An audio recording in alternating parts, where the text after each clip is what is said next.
17 ব্যক্তি ও সাফ জয়ী নারী দলকে 21 পদক প্রদান। বাংলাদেশ এখন যে কোনো সময়ের চেয়ে শক্তিশালী, প্রধান উপদেষ্টার মন্তব্য। দীর্ঘ আইনি লড়াইয়ের অবসান, 27তম বিসিএস এ নিয়োগ বঞ্চিত 1137 জনকে নিয়োগের নির্দেশ আপিল বিভাগের। কুয়েটে সংঘর্ষের ঘটনায় 4 থেকে 500 জনকে আসামি করে মামলা। সন্ত্রাসীদের লাল কার্ড প্রদর্শন কর্মসূচি শিক্ষার্থীদের। দেখছিলেন ক্রাউন সিমেন্ট সংবাদ শিরোনাম। এবারে বিস্তারিত। বিভিন্ন ক্ষেত্রে গুরুত্বপূর্ণ অবদানের স্বীকৃতি স্বরূপ 17 বিশিষ্ট ব্যক্তি ও সাফ জয়ী নারী দলকে 21 পদক দেওয়া হয়েছে। বৃহস্পতিবার রাজধানীর ওসমানী স্মৃতি মিলনায়তনে প্রধান উপদেষ্টা অধ্যাপক ডক্টর মোহাম্মদ ইউনুস পুরস্কার প্রাপ্তদের হাতে 21 পদক তুলে দেন। জুলাই অভ্যুত্থানের মধ্য দিয়ে বাংলাদেশ এখন অতীতের যে কোনো সময়ের চেয়ে শক্তিশালী অবস্থানে রয়েছে বলে জানান প্রধান উপদেষ্টা। রকুনুজ্জামানের রিপোর্ট। বৃহস্পতিবার রাজধানীর ওসমানী স্মৃতি মিলনায়তনে 21 পদক প্রদান অনুষ্ঠানে যোগ দেন অন্তর্বর্তীকালীন সরকারের প্রধান উপদেষ্টা অধ্যাপক মোহাম্মদ ইউনুস। মরণোত্তর 21 পদকে ভূষিতদের মধ্যে রয়েছেন ছুটির ঘণ্টা ছবির পরিচালক আজিজুর রহমান, সঙ্গীতে ওস্তাদ নীরজ চন্দ্র বড়ুয়া, সাংবাদিকতায় মাহফুজুল্লাহ, সমাজসেবায় মোহাম্মদ ইউসুফ চৌধুরী, গবেষণায় মইদুল হাসান, ভাষা ও সাহিত্যে কবি হেলাল হাফিজ ও কথা সাহিত্যিক শহীদুল জহির। 21 পদকজয়ী বিশিষ্টজনদের হাতে প্রধান উপদেষ্টা পদক তুলে দেন। তাদের মধ্যে রয়েছেন সঙ্গীতে ফেরদৌস আরা, আলোকচিত্রে নাসির আলী মামুন ও শিল্পকলায় রোকেয়া সুলতানা, শিক্ষায় ডক্টর নিয়াজ জামান, বিজ্ঞান ও প্রযুক্তিতে মেহেদী হাসান খান, রিফাত, মোহাম্মদ তানবিন ইসলাম সিয়াম ও শাবান মুস্তফা, সাংবাদিকতা ও মানবাধিকারে মাহমুদুর রহমান, সংস্কৃতি ও শিক্ষায় ডক্টর শহীদুল আলম। সাফজয়ী নারী ফুটবল দলের পক্ষে পদক নেন দলনেতা সাবিনা খাতুন। 54 বছর আগে 1971 সালে মাত্র 17 বছরের এক অসুখী তরুণের এই যে দীর্ঘ যাত্রা, লড়াই এবং আলোকচিত্রের মধ্যে দিয়ে তার যে জীবন অতিক্রান্ত, এটা নাটকের চাইতে, উপন্যাসের চাইতে অধিক বড়। আমি এই পদক জুলাই বিপ্লবের মহান শহীদ এবং জুলাই বিপ্লবের যোদ্ধাদের উৎসর্গ করছি। আজকের এই রাষ্ট্রীয় সম্মান আমার দেশকে আরো দায়িত্ব পালনের জন্য উদ্বুদ্ধ করবে। আমরা ইনশাআল্লাহ বাংলাদেশে গণতন্ত্র, জনগণের অধিকার এবং রাষ্ট্রের সার্বভৌমত্ব লড়াই চালিয়ে যাব, এই প্রতিজ্ঞা করছি এই মঞ্চ থেকে। আমি প্রতিবাদী। এর আগে বিভিন্ন সরকার যখন ছিল তাদের গঠনমূলক সমালোচনা করেছি,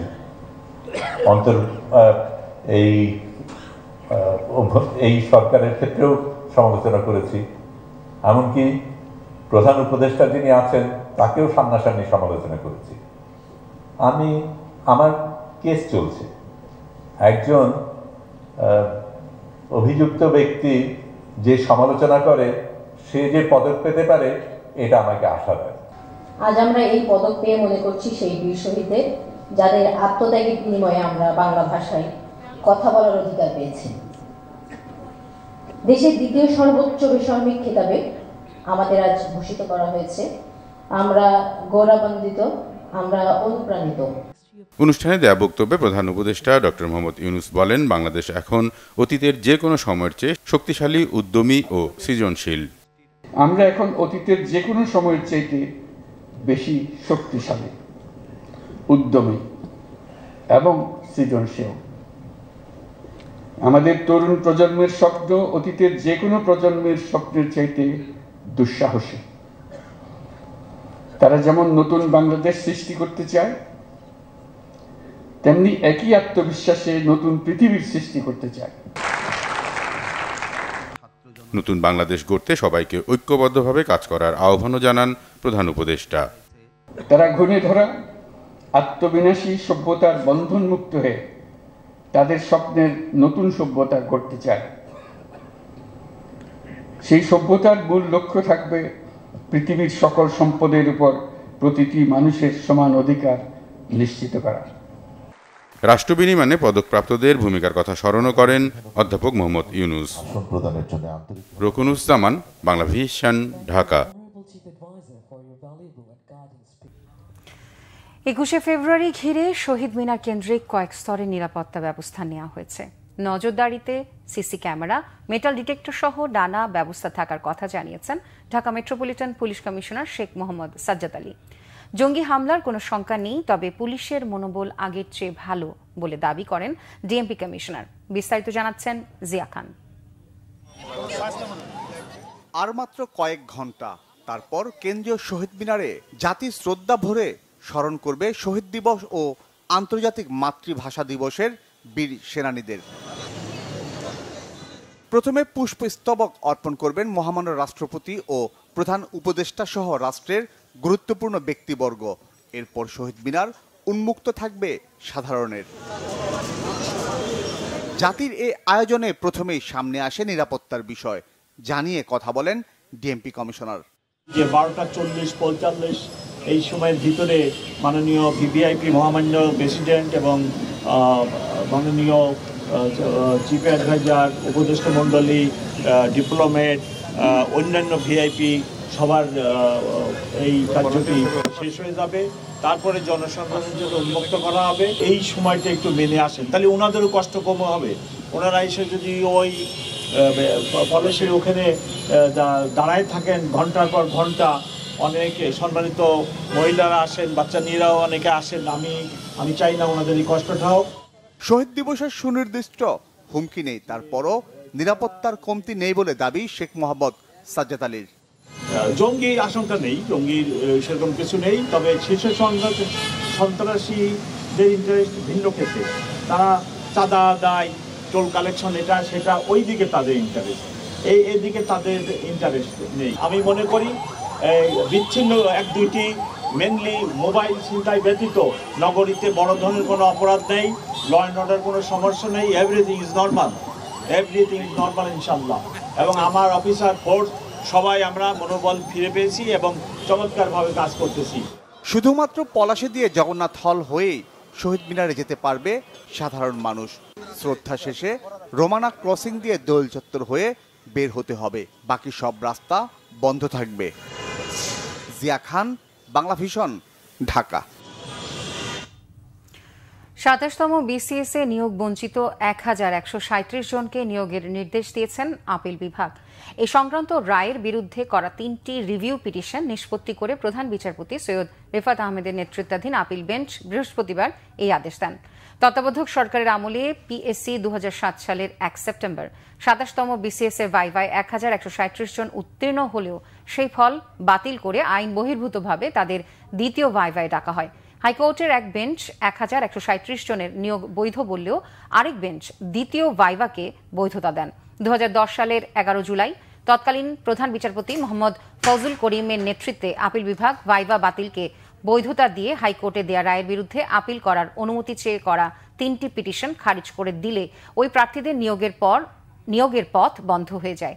পরে আপিল বিভাগ গত বছরের নভেম্বরে প্রার্থীদের ওই রায়ের বিরুদ্ধে রিভিউ পিটিশন দাখিল করার অনুমতি দেন। 27তম বিসিএস এর ভাইভা বাতিল হওয়ার ফলে বঞ্চিত 1137 জনের মধ্যে 138 জন চলতি বছরের শুরুতে সুপ্রিম কোর্টে 2010 সালের রায়ের বিরুদ্ধে 3টি পৃথক রিভিউ পিটিশন দাখিল করেন, যা নিষ্পত্তি করে আপিল বিভাগ পদবঞ্চিতদের নিয়োগের রায় দিয়ে। বিএনপির ভারপ্রাপ্ত চেয়ারম্যান তারেক রহমান ঘোষিত রাষ্ট্র সংস্কারের 31 দফা বাস্তবায়নের লক্ষ্যে সমাবেশ হচ্ছে কুমিল্লার লাকসাম স্টেডিয়ামে। প্রধান অতিথি হিসেবে জনসভায় ভাষণ দেবেন বিএনপি মহাসচিব মির্জা ফখরুল ইসলাম আলমগীর। সমাবেশে বিএনপির জাতীয় নির্বাহী কমিটি, কুমিল্লা উত্তর ও দক্ষিণ জেলা বিএনপি এবং লাকসাম মনোহরগঞ্জ বিএনপির সিনিয়র নেতারা বক্তব্য রাখবেন। সমাবেশ উপলক্ষে দুপুর থেকে লাকসাম ও এর আশেপাশের এলাকা থেকে মিছিল নিয়ে আসতে থাকে নেতাকর্মীরা। দুপুর 2টার আগেই স্টেডিয়ামের সমাবেশ স্থল পরিপূর্ণ হয়ে যায় নেতাকর্মীদের উপস্থিতিতে। সমাবেশকে কেন্দ্র করে সাজসজ্জা, ফেস্টুন ও ব্যানারে ছেয়ে গেছে লাকসাম এলাকা।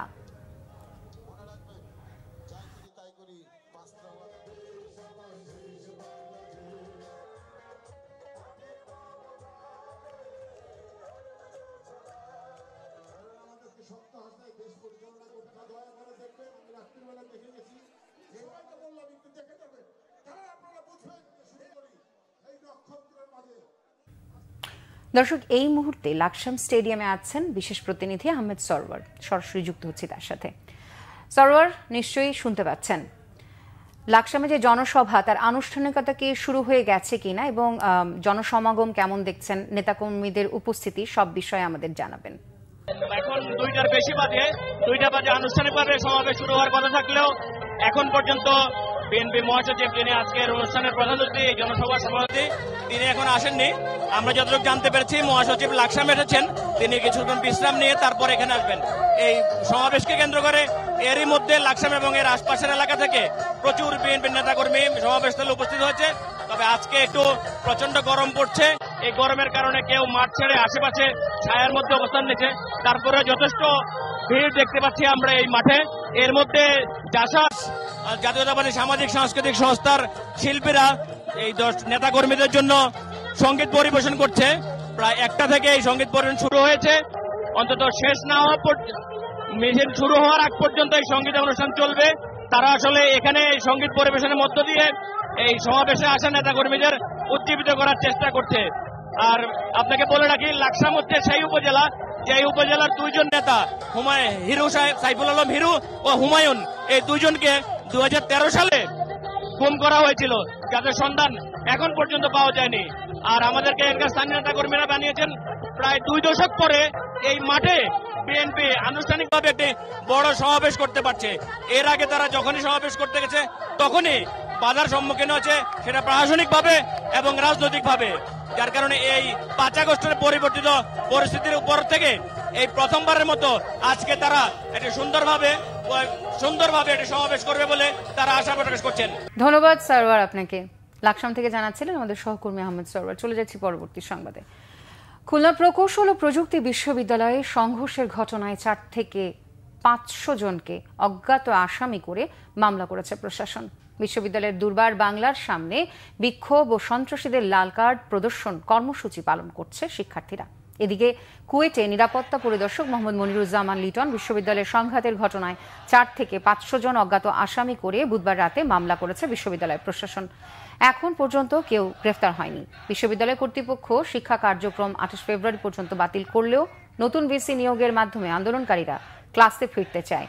তবে অনেক শিক্ষার্থী এরই মধ্যে হল ছেড়েছেন। মঙ্গলবার বিশ্ববিদ্যালয়ের শিক্ষার্থীদের 2টি গ্রুপের মধ্যে দফায় দফায় সংঘর্ষে 1.5 শতাধিক শিক্ষার্থী আহত হওয়ার ঘটনার জন্য ছাত্রদলকে দায়ী করেছে আন্দোলনকারীরা। অপরদিকে পুরো ঘটনার জন্য বৈষম্য বিরোধী ছাত্র আন্দোলনকে দায়ী করেছে ছাত্রদল। স্বামীকে ক্রসফায়ারের ভয় দেখিয়ে স্ত্রীকে একাধিকবার ধর্ষণের অভিযোগে অভিযুক্ত সাবেক র্যাব কর্মকর্তা ও সাবেক অতিরিক্ত পুলিশ সুপার আলেপুদ্দিনের বিরুদ্ধে 28 মের মধ্যে তদন্ত প্রতিবেদন জমা দিতে সময় বেঁধে দিয়েছে ট্রাইব্যুনাল। এছাড়া গণহত্যার অভিযুক্ত সাবেক 8 পুলিশ ও সেনা কর্মকর্তার বিরুদ্ধে তদন্ত প্রতিবেদন জমা দেওয়ার সময় বাড়ানো হয়েছে। গুমের মাস্টার মাইন্ড হিসেবে পরিচিত মহিউদ্দিন ফারুকীর বিরুদ্ধে তদন্ত প্রতিবেদন জমা দিতে হবে 3 মাসের মধ্যে। নাবিল জাহাঙ্গীরের রিপোর্ট। ফ্যাসিস্ট সরকারের সময়ের দাপুটে সেনা, র্যাব ও পুলিশ কর্মকর্তা আজ মলিন মুখে কেউ মাথা নিচু করে ঢুকছেন আন্তর্জাতিক অপরাধ ট্রাইব্যুনালে। এদের কারো বিরুদ্ধে অভিযোগ জুলাই গণহত্যার, কারো বিরুদ্ধে গুম, খুন, ধর্ষণের। জুলাই হত্যাকাণ্ডে মানবতা বিরোধী অপরাধের মামলায় পুলিশের সাবেক আইজিপি চৌধুরী আব্দুল্লাহ আল মামুন ও সাবেক সেনা কর্মকর্তা জিয়াউল আহসান সহ 8 আইনশৃঙ্খলা বাহিনীর সদস্যদের বিরুদ্ধে তদন্ত শেষ করতে আরও 2 মাস সময় দেওয়া হয়েছে। পরবর্তী শুনানি 28 এপ্রিল। এছাড়া জুলাই আন্দোলনে হেলিকপ্টার দিয়ে গুলি চালানোর বিষয়ে সাবেক আইজিপিকে 23 ফেব্রুয়ারি জিজ্ঞাসাবাদ করবে আন্তর্জাতিক অপরাধ ট্রাইব্যুনালের তদন্ত সংস্থা। জুলাই আগস্টের সমস্ত হত্যাকাণ্ড, মানবতা বিরোধী অপরাধ সংগঠিত হয়েছিল, এপিসি ব্যবহার করা হয়েছিল, হেলিকপ্টার ব্যবহার করা হয়েছিল, মারণাস্ত্র ব্যবহার করা হয়েছিল। এই বিষয়ে তিনি আগে একটা জবানবন্দি দিয়েছেন। সেই জবানবন্দির সূত্র ধরে আরও অনেক তথ্য যেগুলোর ব্যাখ্যা তার কাছ থেকে আমাদের দরকার। হেলিকপ্টার অপারেশন কার নির্দেশে হয়েছিল, কারা কারা যাত্রী ছিল, কতগুলো ফ্লাইট পরিচালনা করা হয়েছিল, কী ধরনের অস্ত্র পরিবহন করা হয়েছিল, পুলিশের প্রধান হিসাবে তার এটা জানার কথা। সেই বিষয়ে আমরা তাকে জিজ্ঞাসাবাদ করার জন্য 1 দিনের সময় চেয়েছি। আগামী 23 ফেব্রুয়ারি তাকে জিজ্ঞাসাবাদের জন্য অনুমতি দিয়েছেন 1 দিন। স্বামীকে ক্রসফায়ারের ভয় দেখিয়ে স্ত্রীকে একাধিকবার ধর্ষণের অভিযোগে অভিযুক্ত সাবেক র্যাব কর্মকর্তা ও পুলিশের সাবেক অতিরিক্ত পুলিশ সুপার আলিফ উদ্দিনের বিরুদ্ধে ২৮ মের মধ্যে তদন্ত প্রতিবেদন জমা দিতে সময় বেঁধে দিয়েছে আন্তর্জাতিক অপরাধ ট্রাইব্যুনাল। জিজ্ঞাসাবাদের জন্য তদন্ত সংস্থাকে ২৬শে ফেব্রুয়ারি অনুমতি দেয়া হয়েছে। যে একজন আসামিকে গুম করে রাখার সময়ে তার স্ত্রীকে, তার বিশ্ববিদ্যালয়ে পড়ুয়া স্ত্রীকে তার স্বামীকে হত্যার ভয় দেখিয়ে তাকে বাধ্য করে একাধিকবার রমজান মাসে রোজা ভাঙিয়ে তাকে ধর্ষণ করা হয়েছে, এই তথ্য প্রমাণাদি আমাদের কাছে এসেছে। আমরা এগুলো ট্রাইব্যুনালকে জানিয়েছি যে এরকম নিষ্ঠুর এবং জঘন্যতম অপরাধী যারা, তাদের ব্যাপারে তদন্ত কার্য পরিচালনা করতে সময় লাগবে, কারণ প্রতিদিনই নতুন নতুন ভিকটিমরা আমাদের কাছে অভিযোগগুলো নিয়ে আসছেন। এছাড়া অন্য একটি গুমের মামলায় সাবেক পুলিশ সুপার মহিউদ্দিন ফারুকের বিরুদ্ধে ৩ মাসের মধ্যে তদন্ত প্রতিবেদন দাখিলের নির্দেশ দিয়ে ২৮শে মে শুনানির দিন ধার্য করেছে ট্রাইব্যুনাল। নাবিল জাহাঙ্গীর, বাংলা ভিশন, ঢাকা। পররাষ্ট্র উপদেষ্টা তৌহিদ হোসেন বলেছেন, বাংলাদেশ ভারত সম্পর্ক আরও স্বাভাবিক করতে ঢাকায় মন্ত্রী পর্যায়ের বৈঠকে বসতে নীতিগতভাবে একমত হয়েছে দুদেশ। পররাষ্ট্র মন্ত্রণালয়ের সাংবাদিকদের প্রশ্নের উত্তরে এই তথ্য জানান তিনি। সম্প্রতি ওমানে অনুষ্ঠিত প্রশান্ত মহাসাগরীয় দেশগুলোর সম্মেলনে সাইডলাইনে পররাষ্ট্র উপদেষ্টা তৌহিদ হোসেনের ভারতের পররাষ্ট্রমন্ত্রী এস জয়শঙ্করের সঙ্গে বৈঠক করেন। ঢাকায় পররাষ্ট্রমন্ত্রী পর্যায়ের বৈঠকের বিষয়ে সেখানে দুদেশের শীর্ষ কূটনীতিক একমত হন বলে জানান তৌহিদ হোসেন। পানি, ব্যবসা বাণিজ্য সহ বিভিন্ন বিষয়ে আলোচনা হয় বলে জানান তিনি। তবে ভারতে পলাতক সাবেক প্রধানমন্ত্রী শেখ হাসিনাকে ফিরিয়ে দেওয়ার বিষয়ে কোনো আলোচনা হয়নি বলে জানান পররাষ্ট্র উপদেষ্টা। সংবাদ শেষ করব ক্রাউন সিমেন্ট শিরোনামগুলো আরও একবার জানিয়ে।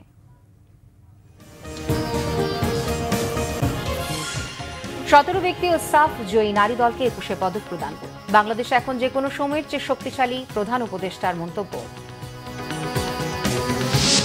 দীর্ঘ আইনি লড়াইয়ের অবসান, 27তম বিসিএস এ নিয়োগ বঞ্চিত 1137 জনকে নিয়োগের নির্দেশ আপিল বিভাগের। কুয়েটে সংঘর্ষের ঘটনায় 4 থেকে 500 জনকে আসামি করে মামলা। সন্ত্রাসীদের লাল কার্ড প্রদর্শন কর্মসূচি শিক্ষার্থীদের। এই ছিল এখনকার মতো। পরের সংবাদ বিকেল 4টায়। এর আগে 3টায় রয়েছে নিউজ টপ 10 দেখার আমন্ত্রণ রইল। এছাড়া বাংলাদেশের সংবাদ ও সংবাদ সংশ্লিষ্ট অনুষ্ঠান দেখতে ভিজিট করুন www.bbnews24.com ও facebook.com/bangladeshinews এবং সাবস্ক্রাইব করুন youtube.com/bangladeshinews।